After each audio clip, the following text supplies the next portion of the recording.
Lily, she said through gritted teeth, then caught herself and forced her usual sweet expression.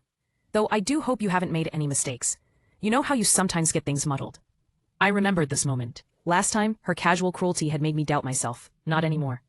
I'm quite confident in my research, I replied calmly. Cambridge did teach me proper study methods, after all. When she tried to spill wine on my notes later that evening, I was ready.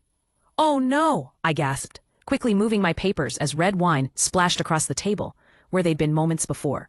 Thank goodness I moved those in time. Are you all right, Vivian? You seem a bit unsteady.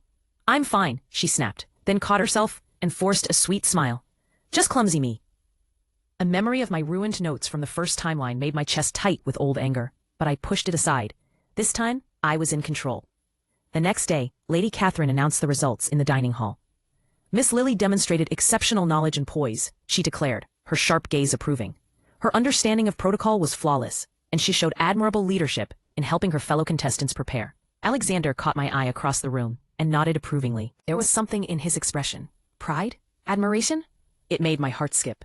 Miss Vivian also performed well, Lady Catherine continued, though I noticed some hesitation in her responses. I hid a smile. Without my help this time, Vivian had stumbled through several questions about proper forms of address. By day 10, the field had narrowed to 30 contestants. I'd announced my charity auction plans early, speaking clearly so everyone could hear about my work with St. Margaret's Orphanage.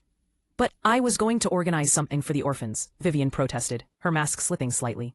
I remembered her stealing my idea, taking credit for weeks of my planning. The memories still stung. Were you? How wonderful that we had the same idea.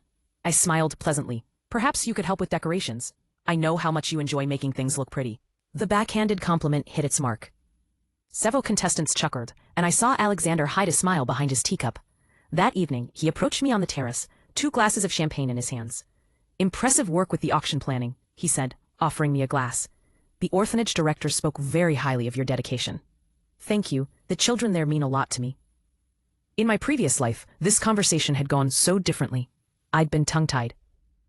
Overwhelmed by his presence. When he'd complimented my charity work then, I'd mumbled something about it being nothing special, because Vivian had spent weeks convincing me that my volunteer work was just me playing with children to avoid real responsibilities.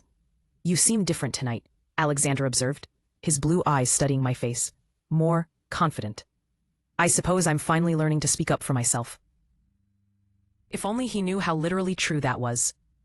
In my first life, by this point, Vivian had already begun her systematic destruction of my self-worth. Every small success I'd had, she'd tainted with her poison. A sharp memory surfaced. The morning after my charity auction announcement in the previous timeline. I'd woken up excited, only to find Vivian